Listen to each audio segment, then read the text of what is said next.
Hey, hey, hey, hey, Fearless Women Rock.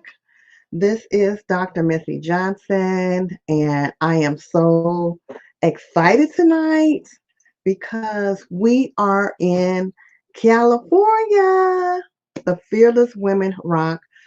Find courageous women during the storm. I'm just so excited to be with everyone tonight. So I'm just going to start sharing my screen. So just give me a few minutes so I can share my screen. We are so excited to be coming to you tonight because this has really been an opportunity for all of the 12 authors for courageous women who find strength during the storm. It's been an opportunity because what happened is that COVID happened. COVID happened all around the world. It was shut down and shut the world down. I never thought that I would see churches shut down. I never thought that I would see jobs shut down. I just never thought that we would be in this time and in this season. But guess what? If you are here today, if you are here today, you should be excited because God gave you another opportunity to share your phenomenal story. You know, we have worked with 12 ladies all over the country. And I'm so excited because what has happened is that our books have reached, I think it's like 43 states, and I think it's 4 or 5 countries doing COVID-19. I'm going to say that again. It has reached 43 states and I think 4 or 5 countries doing COVID-19. And during that time, these ladies, we have sold collectively 3,475 books. That is phenomenal. And we still haven't reached our goal, but guess what? They have committed that they are going to meet the goal that we set before us 6 months ago. So, what I'm saying is that whatever goal that you set before yourself, whatever that you want to do, whatever that you want to share, it is your opportunity to share it. So, just give me one more minute and we're going to be going live in 3 minutes. The ladies that we're coming to tonight is Gabriella, we call her Gabby, Tracy, and Yvette Gomez. But before I do that, I just want to acknowledge Fearless Women Rock Volume 1. I'm just so excited for them because this is where everything started, and that was like a year ago. And what has happened now is that we have embraced on Fearless Women Rock Volume 2. And these ladies right here, if you want to come to the website, it's Fearless Women Rock. It's on Facebook. Break Free Coach. Go to Break Free Coach, and that's where you can share it from. Break Free Coach, Dr. Missy, and you can share from there. So I hope that's answering some of the questions. But yes, I'm Brentwood, California. So when we talk about California, you can say LA, San Diego, but we have women from all over the world. But this area that we're talking about is right outside of San Francisco, and we're going by way of Brentwood, California. That is where our area, where Siobhan Wright and Stacy, they're all within that San Fran area. And ladies, they're all within the area as well. So before we go on, before I take them to their story, I just want to acknowledge the ladies that have already told their stories. That would be Arnisa Williams. She's out of Detroit, and she talked about mental health, autism. She talked about people who have experienced mental health. And it was so powerful because she talked about, I think the word is chorobites or something like that. You can reach out to her and she'll tell you the word. But what happened is when she started talking about that means a person who has like multiple um addictions, mental illness and addictions and things that's going on. And that's her area of expertise. We talked about Beth Baker, or Beth Baker told her story of how she got her courage when she was in a relationship and that relationship went south. You got to get her a book to find out what happened. But through her strength and through her courage, she was able to come back and bounce back and be even stronger. So you have to hear the story about Beth Baker. Get the book. You got to get the book. FearlessWomenRockStore.com. You can get the book or contact Beth. Diana Brown, very, very positive person. What she talked about is, going through things in her life where she had to find courage from her storm when she was being attempted murder. She had an attempted murder on her life, where two guys were trying to take her life, but God brought her out. But it took her 15 years, when she got to this part, when she's talking about courageous women, in the storm. And when she's talking about women in the storm, she was talking about that, how it brought her out. Remember, attempted murder. And then we talk about out of Milwaukee, Wisconsin, Geneva Owens. Geneva talked about how she has went through cancer, and guess what? She used her strength. She wanted to give up. She just wanted to give up. But when she thought about her children, she thought about her wonderful husband. God gave her the strength not to give up. And her cancer was myeloma cancer. So if you want to hear about her strength or her storm, how she came out, contact Geneva. Katrina Shaw, out of DC, phenomenal story, double cancer, her and her husband within 1 year apart, and also losing her baby. I can't even explain everything about that story, but you have to contact Katrina because she had cancer, and then after she had cancer, then her husband had cancer. Powerful, powerful story. Then we have Dr. Melissa. Talk about, she out of that D area.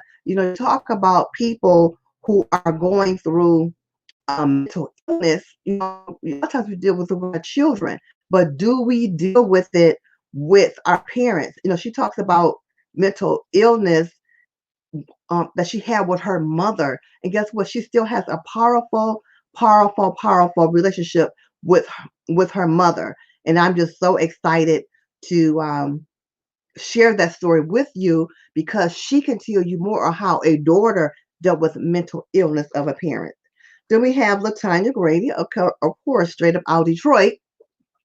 And she talked about, a friend, that she felt uncomfortable with. And she didn't want to tell anybody, a friend, you can read the book and find out about the friend, but it's messed her up. But now she is LT and she's finally free from what happened to her in her story. And I tell you, if it wasn't for LT me talking to her, I don't know if she would ever tell that story. So, I just want to take my hat off to LT for sharing her story. Then we have Tanya Ferguson. She talking about the shame, of having an autistic son and just having sex in her life. She's a woman that's straight up out of Compton, California, down there with Easy E and all them. And what happened? A girl straight up out of California having a child with autism that take her all the way to the White House, okay? But she talked about the shame because nobody knew about what she was dealing with when she was at work, that she had to go home and do the things that an autistic parent do as a single mother. So you have to find out about how she got rid of the shame and the guilt and, not being afraid of anymore telling her story. Then we're going to talk about our ladies tonight. Without further ado, I'm just so excited, to bring on our first lady. Let me read her bio to you. You know I should have been more prepared. This is what you call bloopers and blunders. But guess what? I'm going to bring her on right now. Just give me a second. So we are meeting Tracy George out of California. She is a business consultant, entrepreneur who is passionate about helping others live their best life. With over 20 years coaching and scouting talent, traveling throughout the United States and Canada, she has taught others the tools when necessary to succeed. Tracy is the co-founder of KCT, get it, Investments, and is currently a lead talent scout for a prominent consulting agency in LA. As a lead scout, many of her talents she has worked with models, actors, professionals in various industries. Her most recent investment is the purchase of a financial literacy franchise. And we're going to talk about that because the title of her story is Living in a Bubble from Poverty to Vision, which she consults consultants on importance on understanding how money works. Let me bring on Miss Tracy George. Hello, hello. Hi, everybody. So glad to be here. I just want to first thank God, first of all, for giving me the opportunity to be a part of a wonderful family of women who are truly fearless. And I want to thank Dr. Missy for stepping up to the call that God had given her to tell her story, but not only to tell her story, but to share her, to allow others to share their story. Iron sharpens iron, and I'm just so excited about what we're going to share tonight. I will say that, and I want to thank my dear friend Stacy Smith, who is ambassador for Fearless Women Rock. She is in volume 1. And I was so encouraged by her story that I said, oh, I think I need to be in volume 2. And so here I am today, excited about, my journey with this group. As I was writing my story, which the title of my story is Living in a Bubble. Well, hold on. Let me ask you some questions before we get there. First of all, Tracy, you look absolutely phenomenal tonight. Thank you. So do you. Love the red power color. Thank you. Well, just for people who want to know why I wear red because I'm covered by the blood. I've been through so much, but I wear red. Okay. Okay. Wakanda. I'm Wakanda forever. Wakanda forever because I am covered by the blood. Hold on, I think I need to move my camera a little bit. Let me see. Oh yeah, okay, that's better. Yes, I wear red because I'm covered by the blood. But I read your story a few times. Matter of fact, I read everybody's story a few times. And let me just tell you what I pulled out of Tracy's story. The title is, and then I'm gonna come back and ask Tracy some questions, and she's going to answer it. And guess what? She's going to do a phenomenal reading for you. Remember, she worked in Hollywood. She worked in LA with some actors. So let me just tell you a little bit. Tracy grew up in the South, and it was hard. The title of her chapter in the Fearless Women Rock book, just in case you don't have it. You see Tracy right there? It's called From Poverty to Provision. Tracy grew up in Louisiana. She lived in the South. And the bubble means it symbolizes a sheltered life where one is stuck and isolated from reality. Would that be a correct statement? Yes. Mm-hmm. And so I just want people to understand the correlation of what she's about to tell you so you can understand when she say living in a bubble. People say living in a bubble. NBA playing love living in a bubble. It's a whole nother bubble. Little bubble from poverty to provision. And Tracy, look at her now. She was shy when she was coming up, and she often felt inadequate and unworthy. And she dreamed about traveling, and she wanted to do some things, but it took a lot to do. So Tracy, I want you to tell them, I told them what living in a bubble is, but I want you to just give them a snippet of what it means from poverty to provision so people can understand. Correct. Well, your journey. Yes. Thank you so much, Dr. Missy. Well, one of the things that really comes to mind, I know that the other author, Sharon, had shared the scripture, Jeremiah 29:11. For I know the plans I have for you, declares the Lord, plans to prosper you, meaning us or me, and not to harm us or me, plans to give us hope and a future. And I thought about that this morning as I was preparing to come before you when I think about from poverty provision, since that's my topic. The significance of what I have experienced and learned from coming out of poverty, it's a mindset, a way that I used to think because I didn't know any better. And being really just authentic and true to myself, it allowed me to come to a realization that, girl, you got to things have to change, and I've got to do better. And so, when you have those kinds of conversations. Why you say change? Because I'm still looking for this poverty, and I know the audience is. I know things got to change in this, but poverty. When I think of poverty, I think of poor. Were you poor in Louisiana? I mean, the audience know that because you don't look poor today. Yeah. Well, I was, poor in lack of financial stability. I didn't know that I was poor. I just thought that everybody lived like I lived in Louisiana. But as I matured and experienced things in my life, I had to get real with myself, as I said earlier.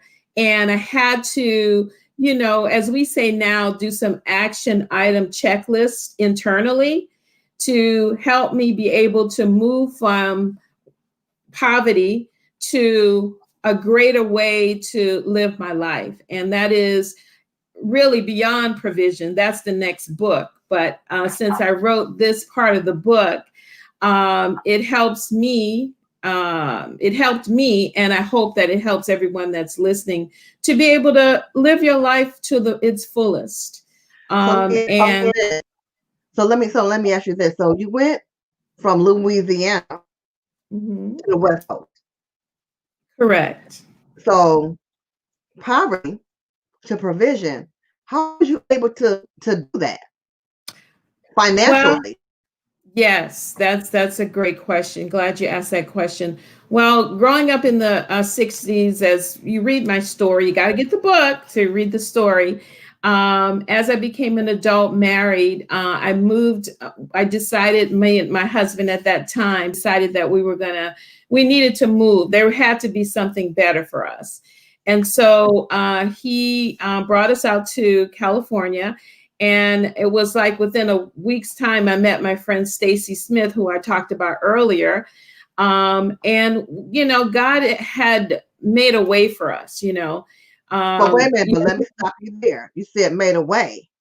But in this book, I'm reading about a divorce. So can you start reading your chapter from that point? Because you went from Louisiana, then you met your husband, or y'all met wherever y'all met. Y'all came to California. But now I'm reading the story in this chapter, the divorce. What happened? Can you just read that part? Right. Okay. So moving to California, I was married. And once a few months into being in California, I found myself going through a divorce. So after the divorce, no income. No income. Read that. Read that for the audience to know. Okay. So after the divorce, although I had the courage for forward movement, I was now a single mom with no income. Poverty. Yes, poverty. The only option for financial support was welfare. I prayed to God again with all my heart. I cried, Father, please help me. I need a job fast. And to my surprise, the very next day I was offered a receptionist position at an engineering firm in San Francisco. I felt so blessed. In the back of my mind, I knew my current skill set wasn't to par, but I did my best.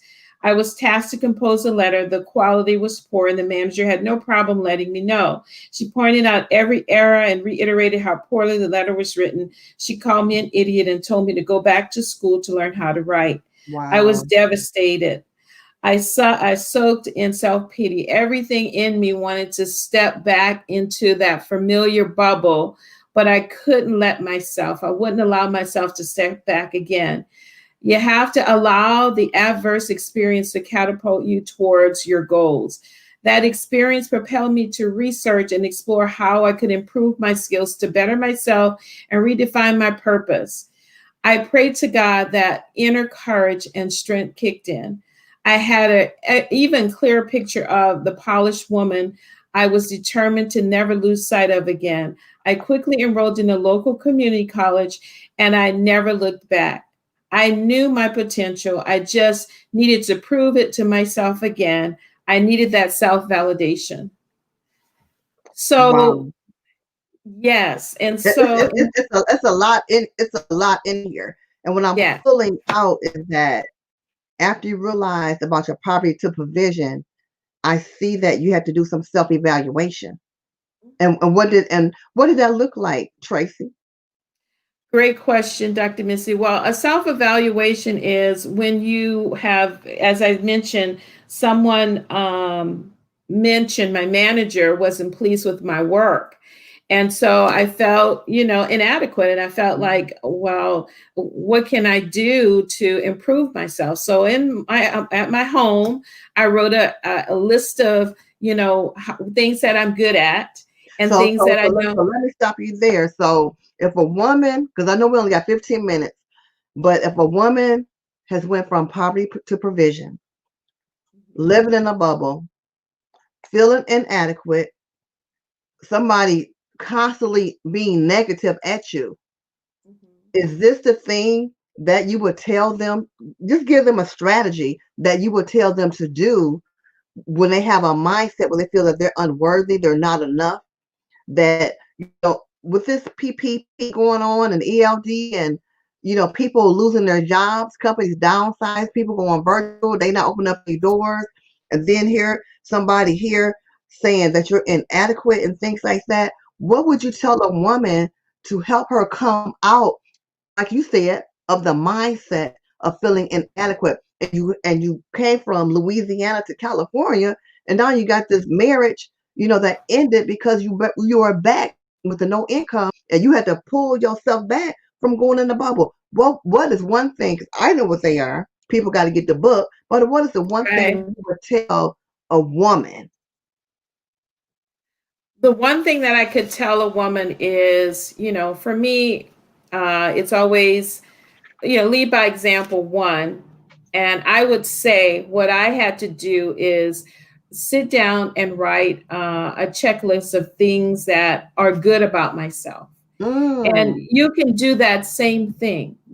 Everyone has some kind of talent or some ability that you can actually do it. I always say, if I can do it, you can do it.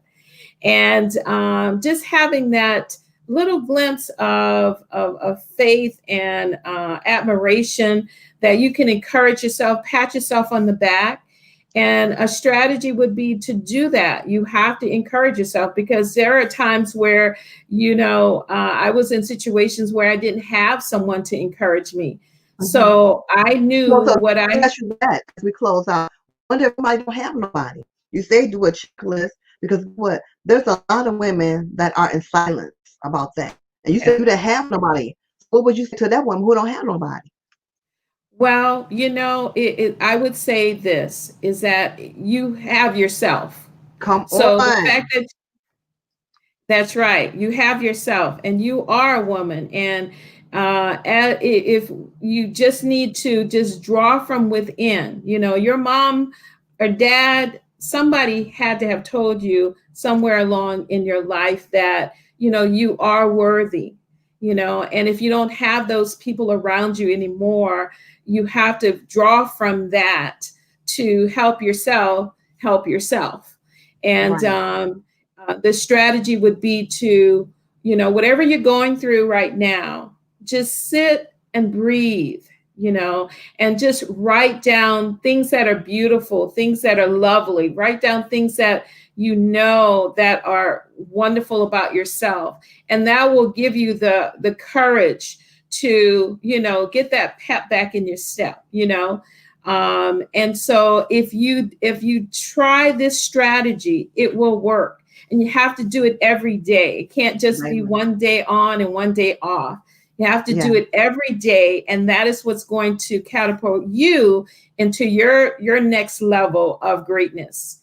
because Tell them, Tracy, because we got to wrap up. We got two more beautiful, fearless women rock, courageous women find their strength during the storm. Author, how can they get in contact with you? How can they get the book? Because we want them to get the book.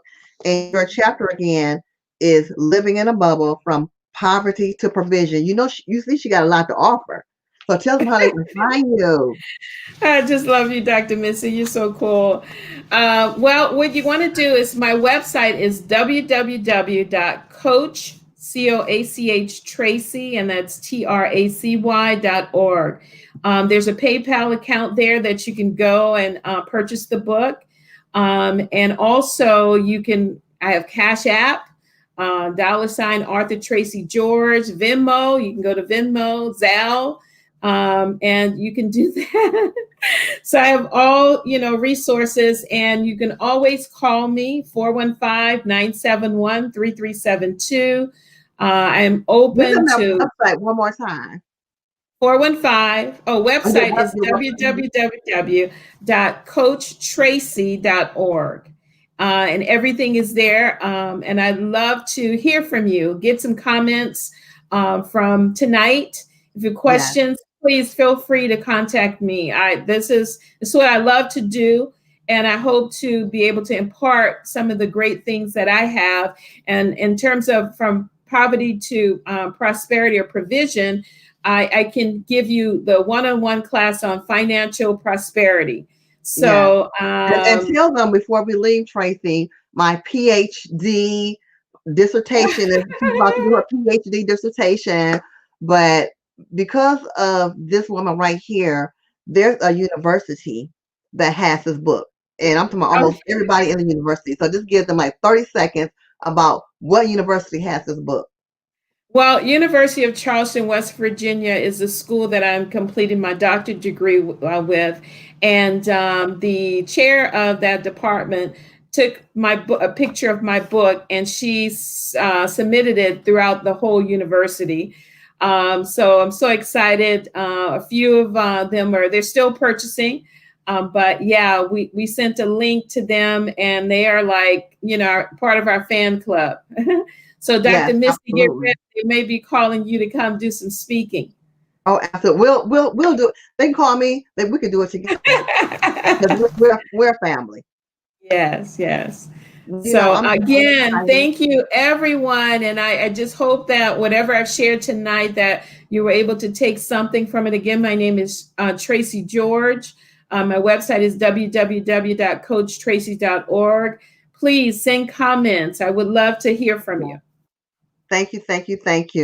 I'm just so excited about that. The one thing that Tracy said is that even if you don't have nobody, do a self-evaluation and do a self-check of yourself daily. Everything that's beautiful about you, everything that's positive about you. So we're going to go down the bend, and we're going to talk to Gabrielle. And Gabrielle, I'm telling you, her story, where's my book at?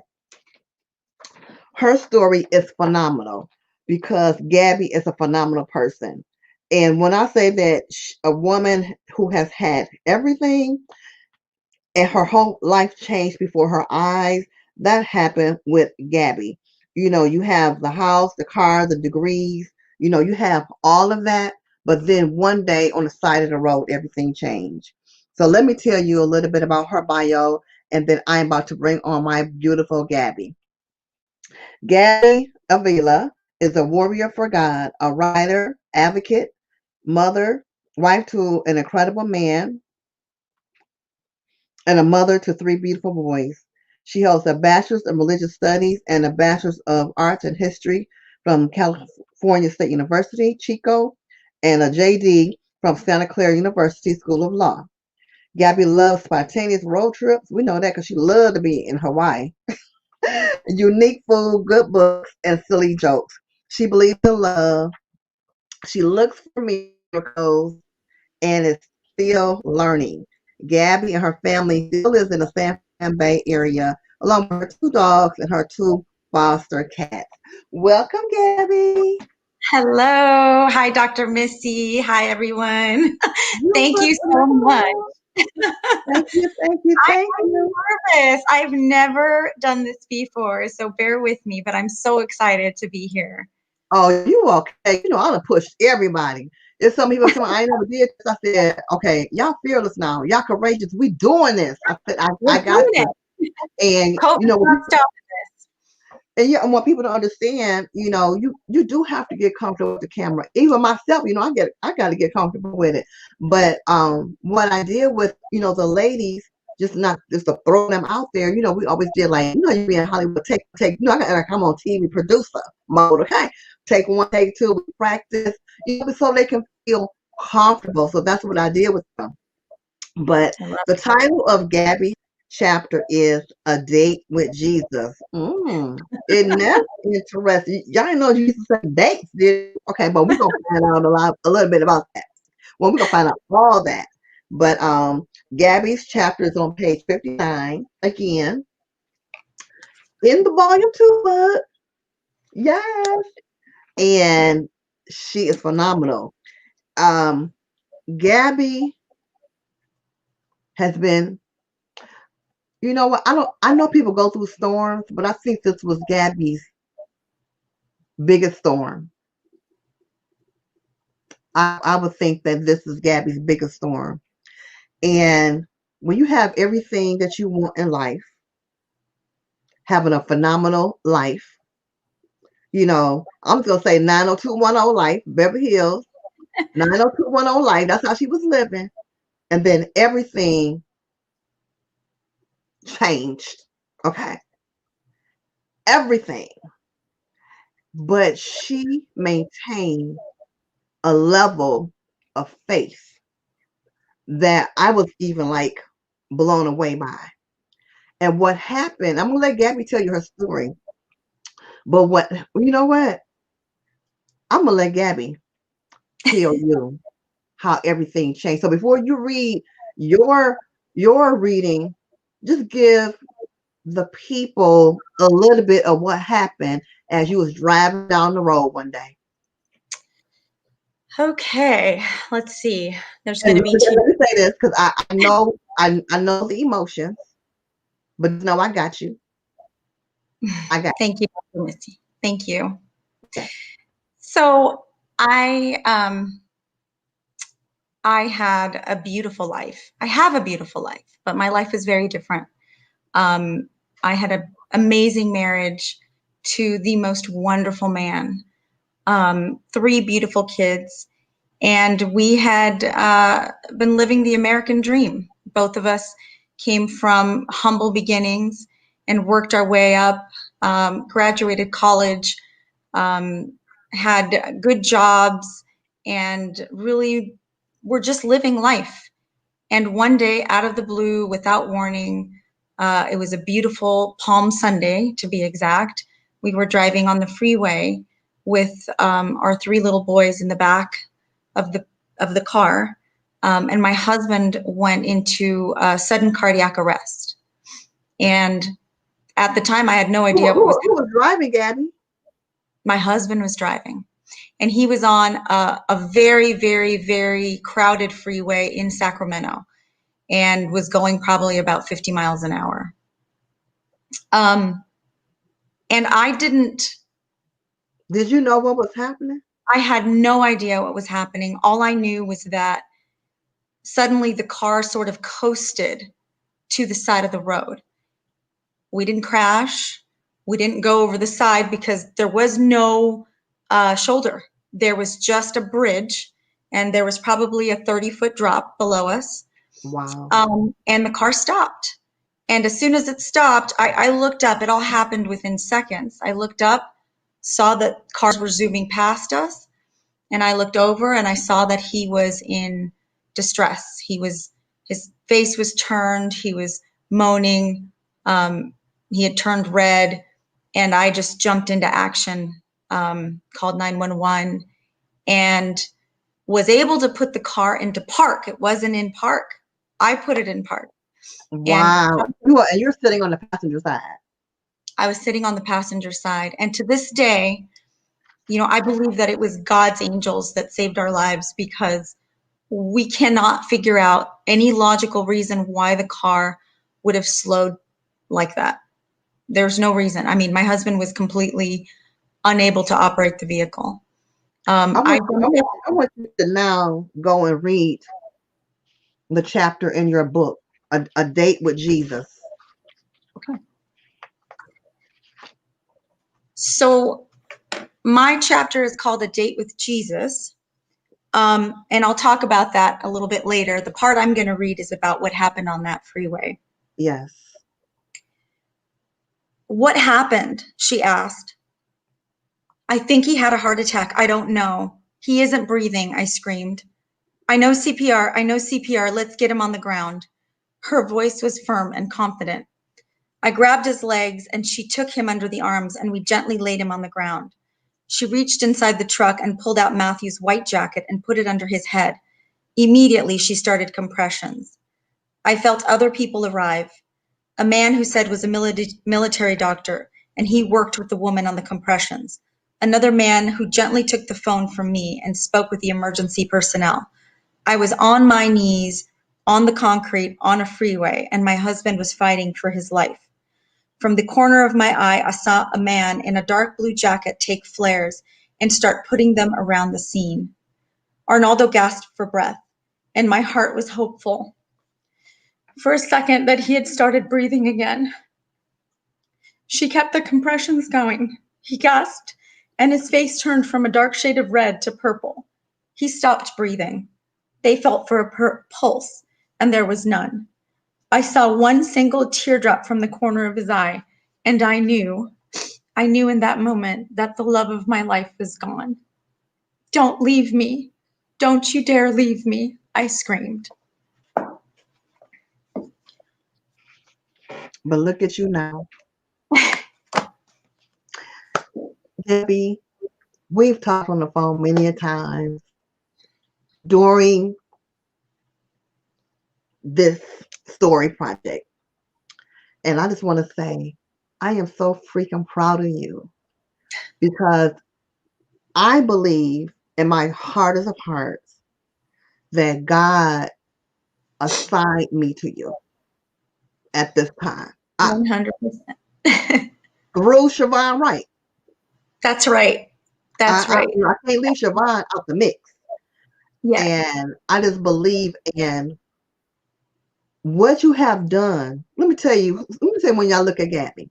When y'all look at Gabby, tell them what you have been doing for the past 2.5. I'm going to tell them, but you're just going to get them a snippet. Sometimes, I can speak to this, Gabby, because I've been sick off and on for the past 4, 5, 6 years. And my husband took care of me. But you took care of your husband, but tell them the condition that your husband was in, that you took care of him. So I truly believe that he died that day on the freeway. I really believe that. And even later on, I have to say this because, he wouldn't let me talk about it, but I do think now that he's passed on that I can say this. I believe that he died and he actually saw God and he was given a chance to come back. And he did come back. He came back to have that time with us. Yeah. But it was not easy. The condition he was in when he was finally, he was in a coma for 2 months. Yes. And when he finally came out of the coma, we were told that he wouldn't see and he was blind. We were told that he would probably never be able to speak and walk or talk. Did he speak? He did a little bit at the beginning. There were many miracles, and he did with some assistance. Yes. But in the end, after 2.5 years, his body gave out, and he was no longer able to speak, no longer able to feed himself, no longer able to swallow. The condition was, he was total care, but he was always there. We always knew that he was a fighter. He was a fighter. He was fighting to get better. And you were a fighter, because I believe that you kept your husband alive because he seen the love that you gave him during that time. Because I'm telling you, some men or some women would have left him. Oh, they too sick. But I believe that he stayed alive because of you to prepare you. But now I just want you to switch it because this is not no sad story. But one day you was like, wait a minute, Jesus, what happened to the movie and the dinner? So tell them about that. The title of your date with Jesus. Tell them about that. So the hardest thing, and it's hard because I know there are a lot of people that are caregivers and there are a lot of people that are going through this right now. Yes. I can only speak to my experience. Arnaldo had a severe brain injury because of the lack of oxygen. And so in many ways, he was still alive, but he was no longer the husband that I knew. He wasn't able to take care of us the way he used to.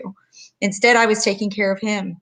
And I missed the times that we had, the silly jokes and the date. And the little nookie. Yes. everything that you experienced with the husband. And he was amazing. And I missed it. And life went on. I mean, this went on for several years. And by year 2.5 months, years in, I started to feel, I didn't want to feel like a burden to my friends and family who were wonderful. Our community rallied around us, but yes, they did. There were times where I just wanted to go out to a movie and I just thought, well, who am I going to go with? And, most of my friends had kids and they were busy and it was difficult. So I had been talking to my cousin who had been telling me, you're not alone. You're never alone. Jesus is always with you. Jesus is always with you. And I knew that in my heart. There's no way I could have gone through what I went through without Jesus right next to me. But then she said, when I was telling her, I said, it's really lonely. It's really hard. I just want to go to a movie. I just want to go out.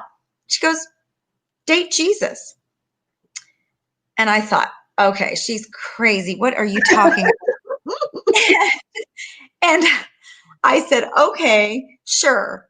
And it finally came to a point where there was a day where I was tired of being in the house. It had been a particularly hard week with the kids, taking care of Arnaldo, and I just needed some time to just decompress. Yes. And I said, fine, I'm going to date Jesus. And she had told me, you better get dressed up, put on makeup. So I got myself dressed up, got myself in the car, started driving down the road, and I will admit that I was not happy about it. Right. And in my head, I said, fine, Jesus, let's go on this date. And I'm driving myself to the movies. And I had never been to the movies alone, ever. Okay. And I'm going, okay, let's go. And the first thing, and I'm talking out loud, and I looked over at Jesus and I said, my dates never let me drive. And I kid you not, I heard clear as day Jesus say, Gabby, I have been trying to take that wheel from you, but you just won't let go. Wow. And I pulled the car over and I just broke down because that was exactly what had been happening. Yeah. I had been trying to control and to make sense of my life. And all he wanted was for me to cling to him and let him drive.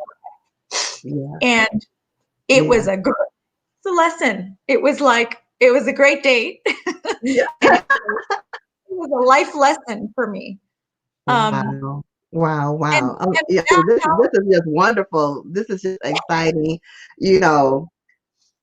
God said that he don't come when you want him, but he come when you need him. Amen. That's right. And he came.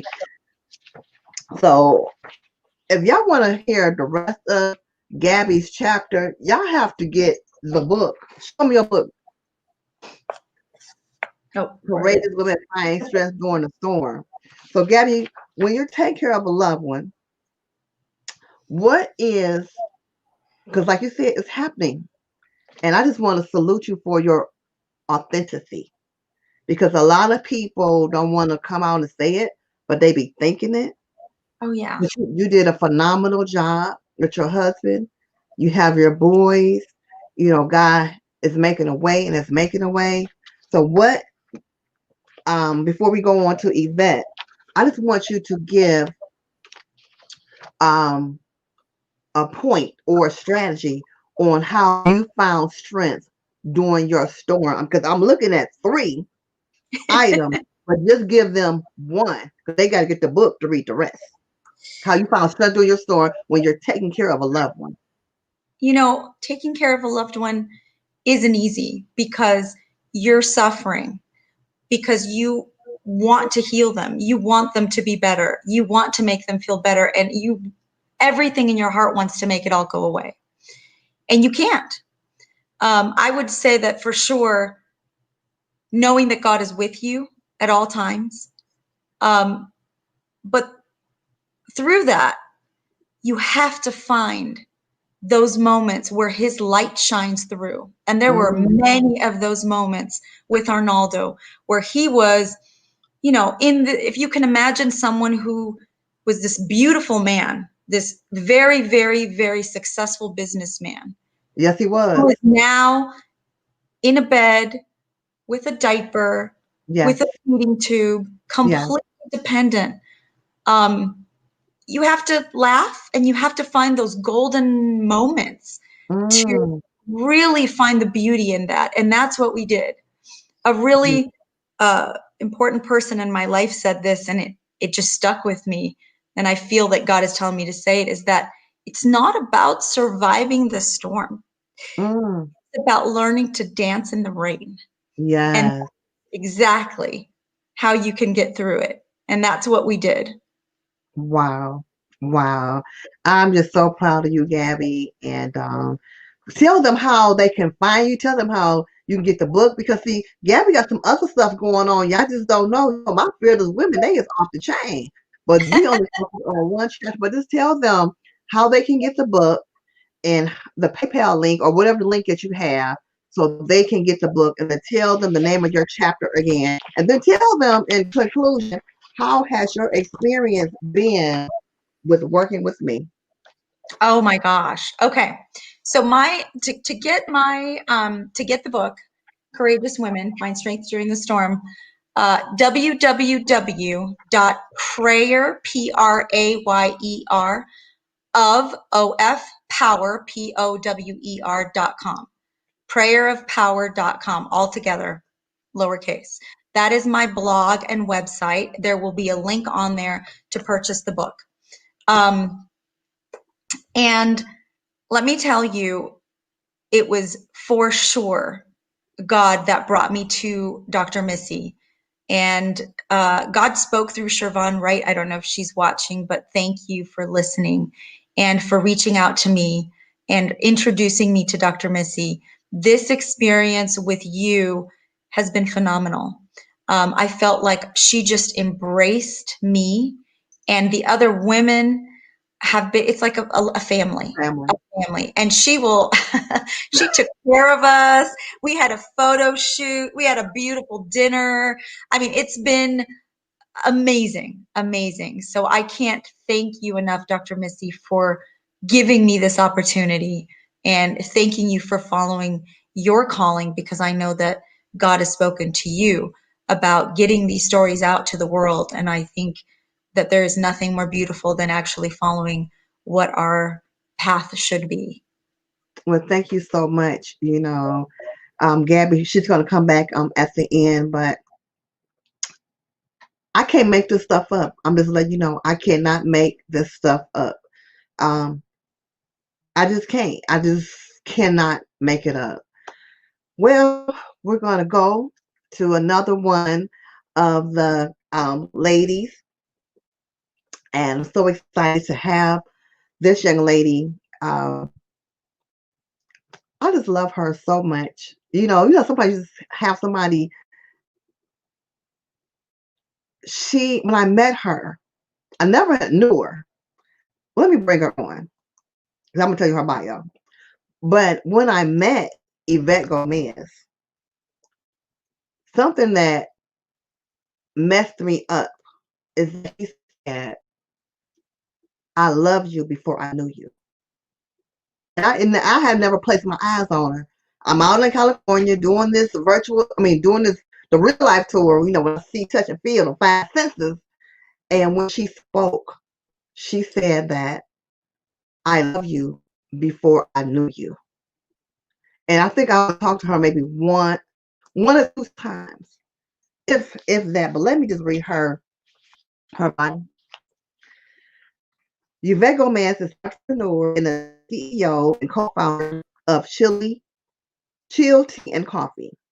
Ms. Gomez decided to start her own company after working in the biotech field for 18 years, where she gained experience in production, planning, and operations management.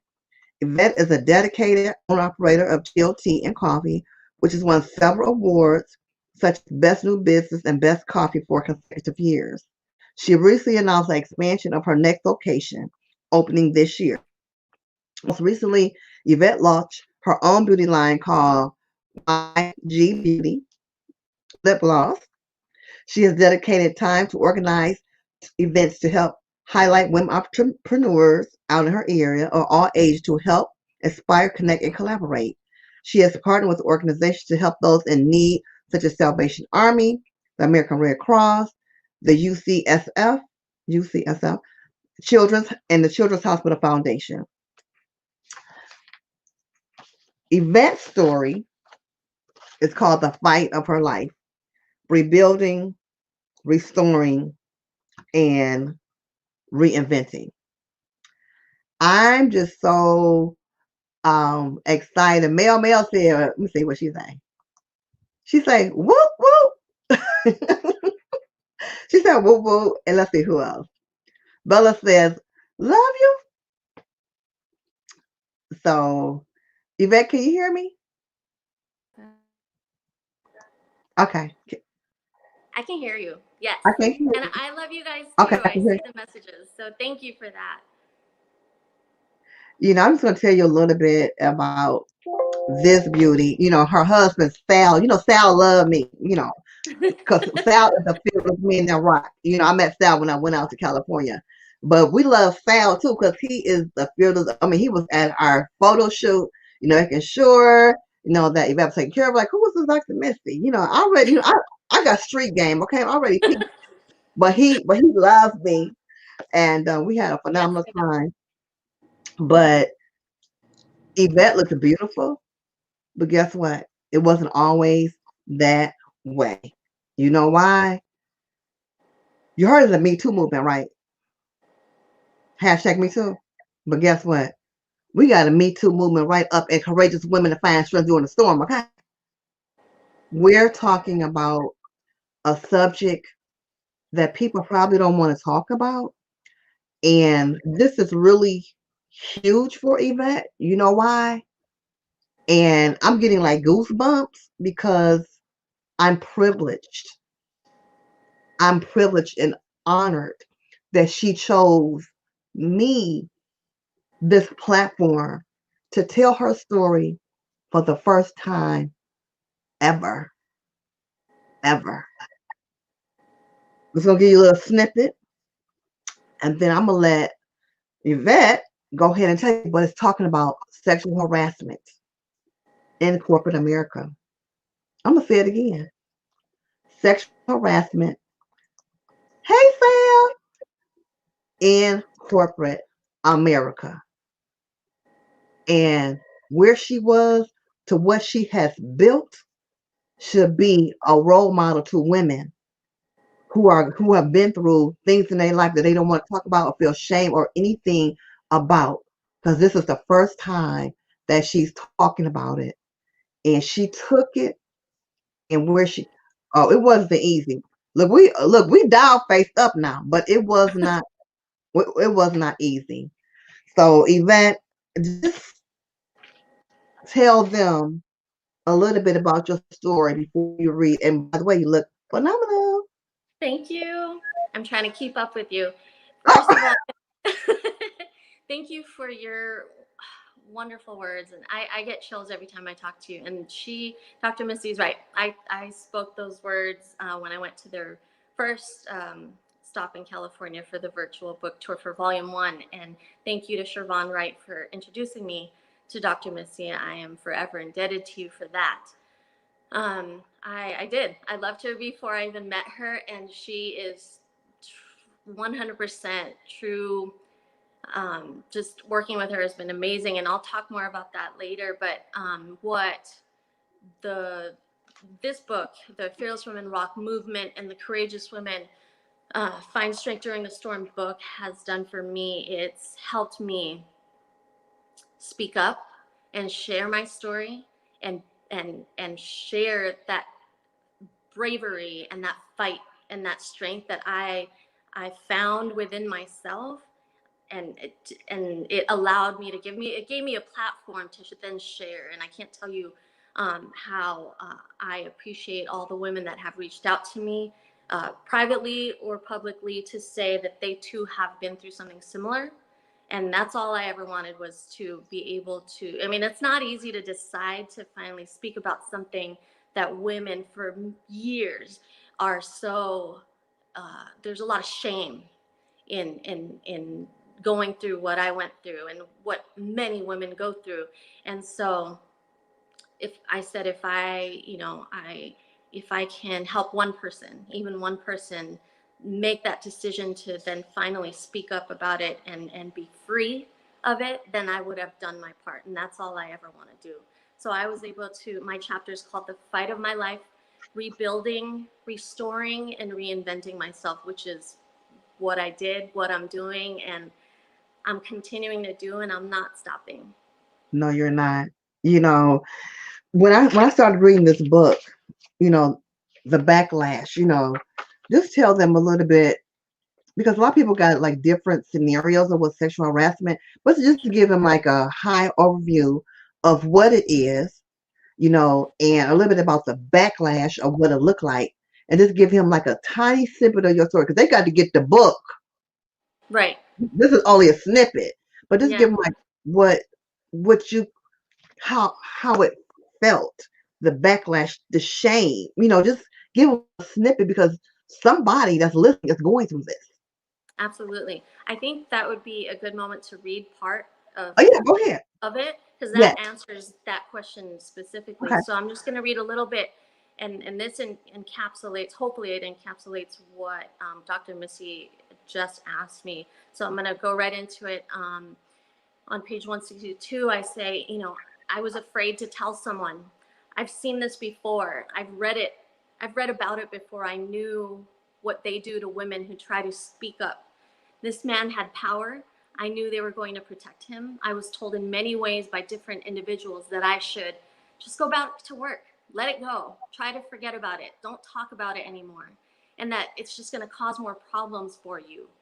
I was told by the actual CEO himself that this man was an upstanding guy. He had a clean record and would at most just get a slap on the wrist. He mentioned each of my colleagues, how much time they'd put into the company, and what my case was doing to all of them. He explained how I could potentially affect the future of everyone in his company, because something like this looming over their heads would detract the new investors. I grew more afraid. I felt singled out, isolated, betrayed. The company that I was working long hours for, pouring my heart and soul into, and the people that I trusted were now blaming me. The blame was put on me, completely disregarding what had been done to me. The retaliation began, and I knew I was now up against everyone else. I had to be ready for the fight I had been anticipating. So, I was interrogated, isolated, scrutinized, and betrayed as I waited on this investigation.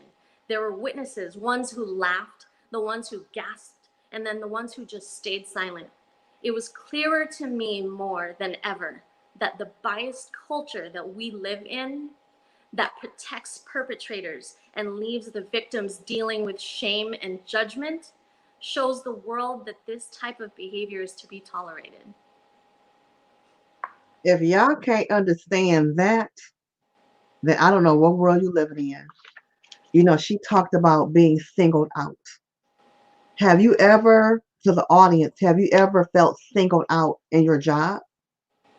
We're talking about sexual harassment, but the society that we are living in right now, there's a lot of harassment going on, you know, feeling betrayed. And now people feel like they're blaming you. And now you're struggling because you are being scrutinized by the very people that you are working with. But the title is The Fight of My Life: Rebuilding, Restoring, and Reinventing. So when you are in a situation like that, when your job, when your income, we talked about income earlier with Tracy, when your income is is predicated on how you live, my question to you is three things that I want the audience to know. How do you rebuild? How did you restore yourself? And how did you reinvent yourself? Yeah, I was afraid. I was silent. I was once broken, but I learned to be strong again. And like you mentioned, Sal, he is a life coach. I have that at my disposal, but really you have to find it within yourself. People can tell you all the time and beat you over the head with it, like, come on, do it, be strong. But really, it's got to come from within. And that's easier said than done. And Yes, yes. becoming fearless is a process, and we do it every day. But you just learn to look fear in the face. And more importantly, I think number one is truly loving yourself. We say Did it you, all the so time. when I was going on, Yvette, because let me ask you this. Before that happened, did you love yourself? And then after it happened, did you love yourself? I loved myself. I loved that I was able to love others.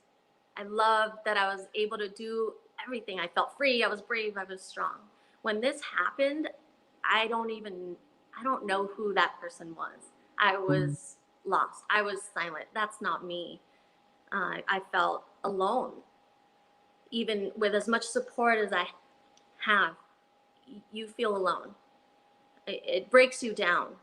And Mhm. you hear about it all the time, but you don't truly know until it happens to you. Yes, yes. Then you say, now I know why women stay silent. You know why now? I know why now. And Well, you know and what? so So that's a I good segment. Why do they? Because that's good. Because guess what? Somebody might be in a situation, harassment or whatever, and they don't even know why they stay silent. Why do you think they stay silent? Yeah. Number one, the backlash that we see publicly or even in our own lives, and what I experienced, that wasn't public, it was private for me, right?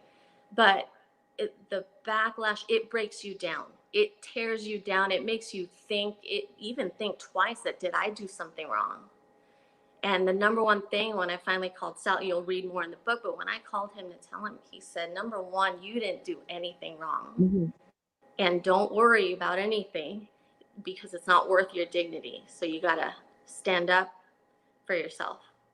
And that means everything. You got to do everything in your power to truly stand up for yourself. Love yourself enough so that you won't ever be hurt like that before. So There's how a did lot you of, reinvent yourself then? Because you have chill tea and coffee. So right. where did all that come from? Right. So it was, I was no longer comfortable to go back into corporate America. I said, how could I ever? I couldn't even picture, I couldn't put one foot in front of the other to picture myself going back into that type of environment and workplace. And I had always wanted to own my own business. And so it was now or never. And that I truly believe was what was meant for me and what God had laid out for me. And this is what I'm meant to do. And I said, so if it's not going to be there for me, let me create it. I wanted to create Mm, an environment for women to feel safe, to feel comfortable, and to come to work and be prideful of what they do and take ownership for what they work so hard to. It's things that I cared about, right? Why did I work those long hours? I cared about my craft. okay. So I vowed to then let me create that environment and let me make sure that I make other people, other women specifically, but everyone feel comfortable where they Well, work.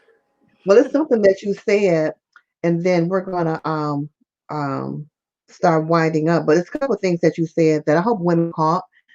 Yvette said, "Not or never." She had a now or never moment.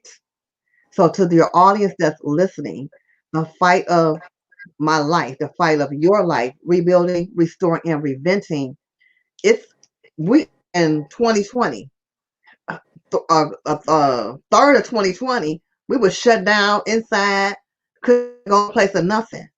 September is right around the corner. So when I hear Yvette saying when she went through her backlashes and things like that, she had to decide in her mind that it was now or never. So that's the first thing that I pulled from Yvette. And then the second thing that I pulled from Yvette, which I want you to tell me one point, because I have all the points that you have in your book, but then she said, let me create it. Now or never. Now let me create it. I think that's powerful.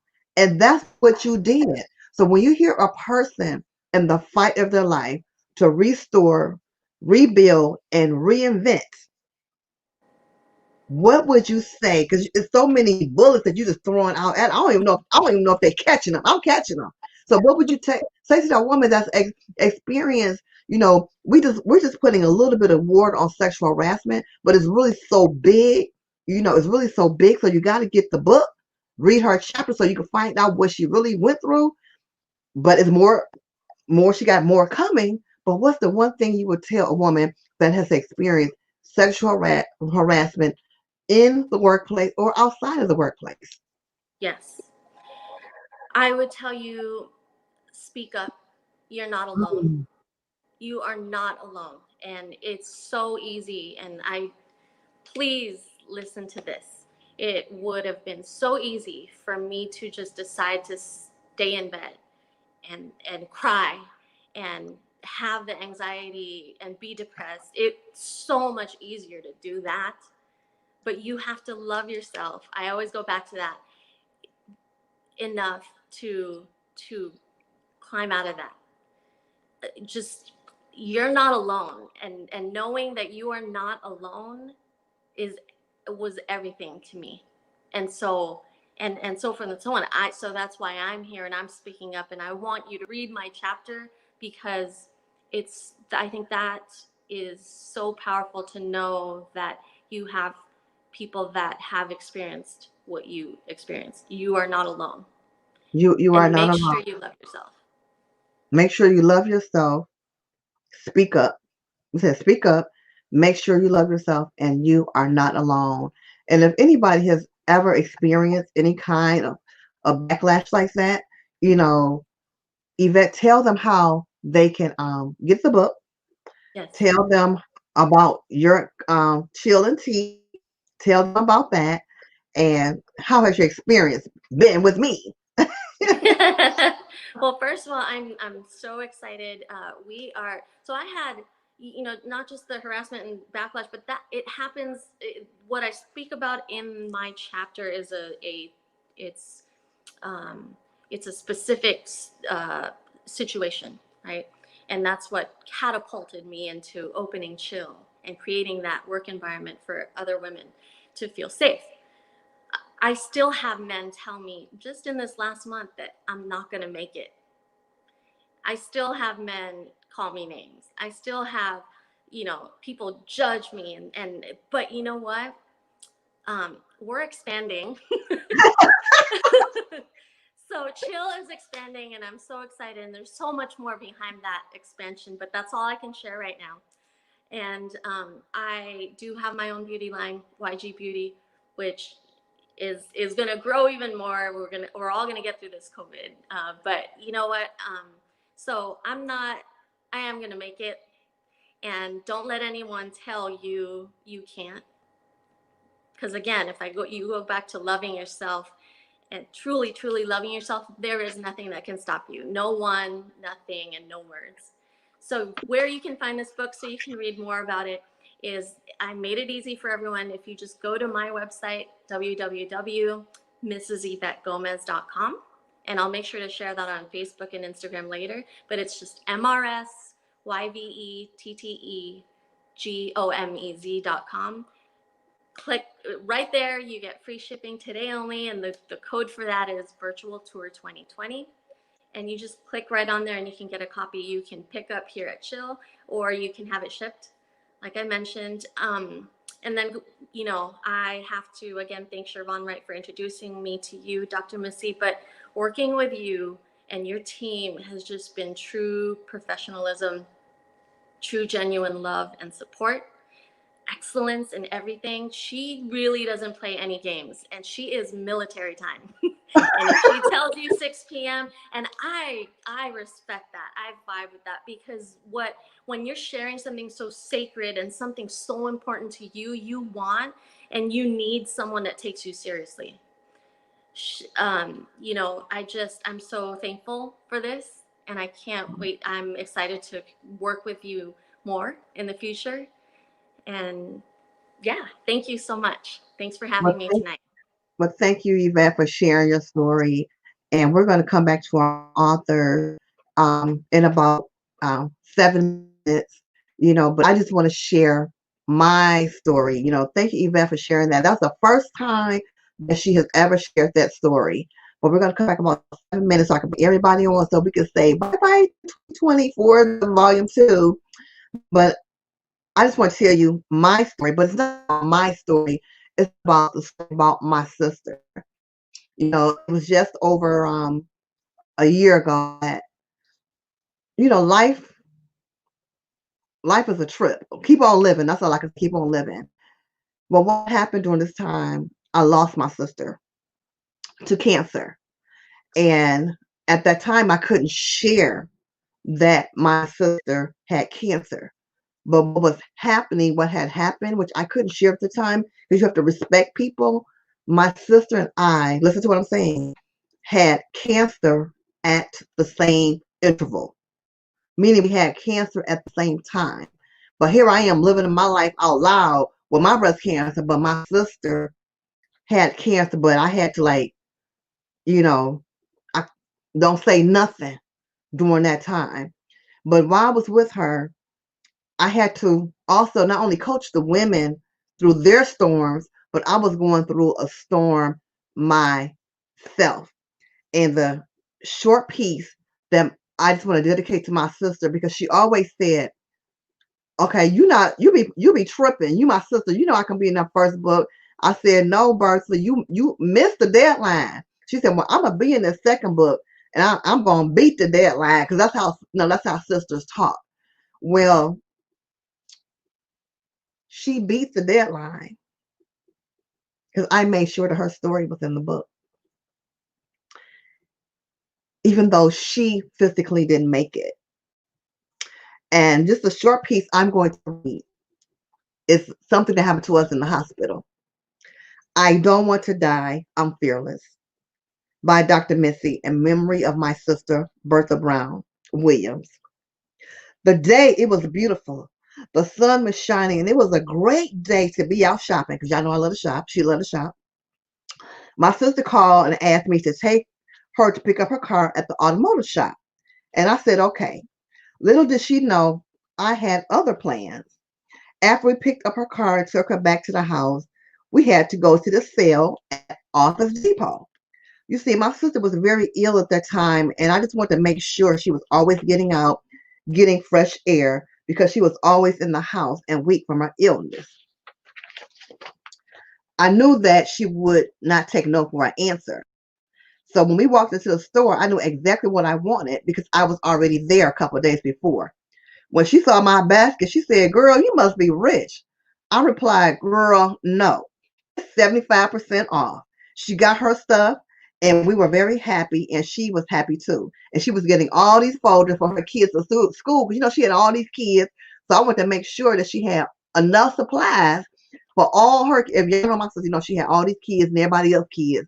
So I just wanted to make sure she had enough supplies for school.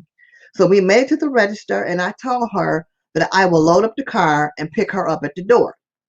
As I was walking to the car, a man ran in the parking lot screaming, "Are you Dr. Missy?" I said, "Yes." You know, I noticed somebody running up on me. I said, "Yes, yes." I said, "I am." She said, "Your sister just collapsed in the store and the ambulance is on the way." And I'm tripping because I'm like, I just walked away from her. I ran to the door and she was lying on the floor. Bertha was conscious And she said, I called your name and then I fell out. The ambulance came and the EMT said her pressure was low and that she had to get to the hospital as soon as possible. We made it to the hospital and they wanted to take her back. I called my mom to tell her what was happening. Bertha grabbed my hand and said to me, Missy, I don't want to die. I'm fearless. And I said, you're fearless, so you better fight. And she promised me that she would. What I'm saying to you is that working with these ladies has been a phenomenal journey. I needed them. They might don't know this, but I needed them as much as they needed me. We needed each other because that was a very difficult time for me. Planning my sister's funeral, getting everything together, but my sister never complained.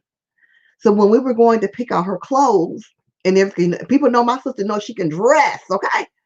She would always tell me, girl, you be shy, but you be messing up with your shoes.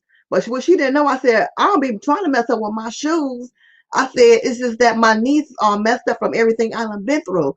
And she would just throw her hands up. But when we go through her jewelry, she had like her costume jewelry, that she had like her really expensive jewelry. And inside of her jewelry, she had the Fearless Women Rock bracelet. And my sister Audrey said, Missy, she really was fearless. And to see my bracelet inside there with her expensive jewelry.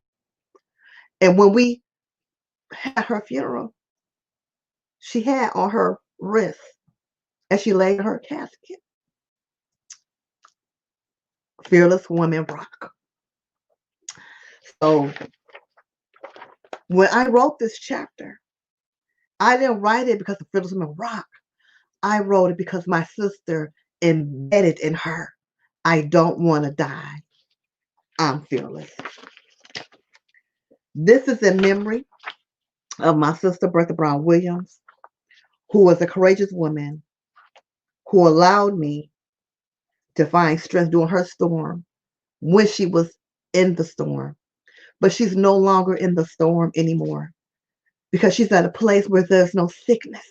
She's at a place where there's no more crying. She's at a place where there's no more illness. I hear her all the time. And I just want to encourage a woman that whatever you're going through, whatever you are feeling in your life, please understand that Fearless Women Rock is a movement. And when you come to me, I need you as much as you need me, because I believe there's a divine assignment on my life for 1,000 authors to take them to the next level, not just with a book, but with their business and with their branding and with everything else. I just want to say thank you to my sister. I love her so much. I miss her so much, but she never complained. She is a woman that helped me find my strength during her storm. And I appreciate it. And I hope that when you see me, that you just don't see Dr. Missy all glammed up and everything, but I'm really committed to the movement and the mission and the message of fearless women, courageous women finding strength during their storm. Thank you tonight for Gabby for telling us the story, a date with Jesus, telling him that, you always, I've been trying to take the wheel, but you was tripping.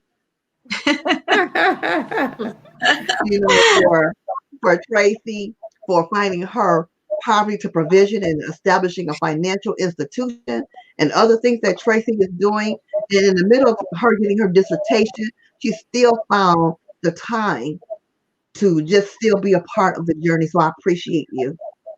And for Yvette, for never even laying your eyes on me until that one time, even though we talked on the phone and everything, but to say to me, I love you before I even knew you. You don't even know what that meant to me. And because of that, that's why I do what I do. So I just want to say for all the ladies again, Gabby, you can go first. I'm gonna try to dry these tears. Yvette can go next and tell them where they can find your book. I'm just trying to get myself together because my emotions is every place. But if you could just tell them, Tracy, y'all know, just tell them where y'all can find it because I'm just trying to get myself together for a moment. So my book can be found on my website. It's www.prayerofpower.com. It's also a blog.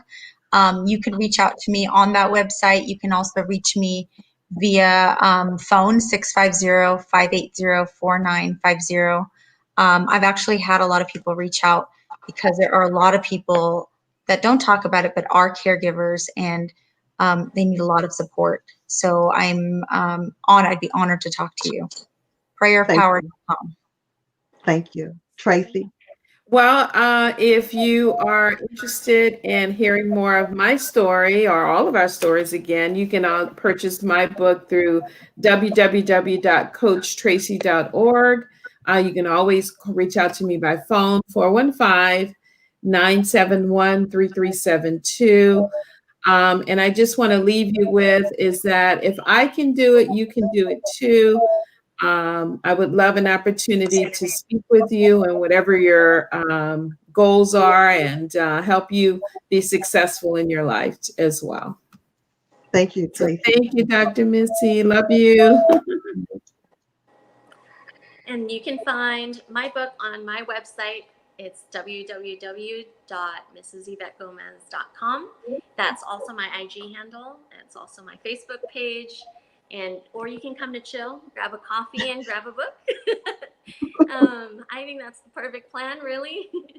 And again, you can reach out to me, DM me, send me a message, stop by, which a lot of women have done, and I'm here for you. And that's all I want you to know. Just like Dr. Missy was there for me. And thank you for giving me this opportunity to do this. Thank you. And last but not least, I want to say thank you to my team. You know, they're all over the US. They flew with me. No, I pay my people. Just let you understand. I pay my people to come. They just don't come on the fluke. I pay my people. But I thank them for coming because they know my level of standard that I like. You know, my team from behind the scenes, you know, I appreciate them. You know, my personal stylist. I just thank God for everybody that came. And I just want to say also, I thank my brand ambassador, Siobhan Wright and Stacy Jackson. Thank you so much for your undying services to me. And most of all, thank you, sister Bertha Williams, for allowing me to find my strength during the storm. It was not easy. It was easy working with my authors, but it was not easy doing everything, planning a funeral, going and speaking on different places, and then coming back, going to the hospital to see my sister. None of this was easy. But she's no longer suffering. She's no longer in pain. And you made volume 2. The deadline. So I thank you for that. And I love you. And I love all of the authors. So thank you for this opportunity. I'm sure we'll be doing more together. Thank you for everybody who attended.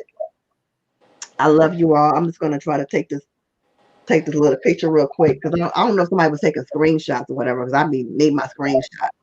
Let me see if I can do it. And I know we went a little bit over time, but it's okay. It's really okay. So let's see.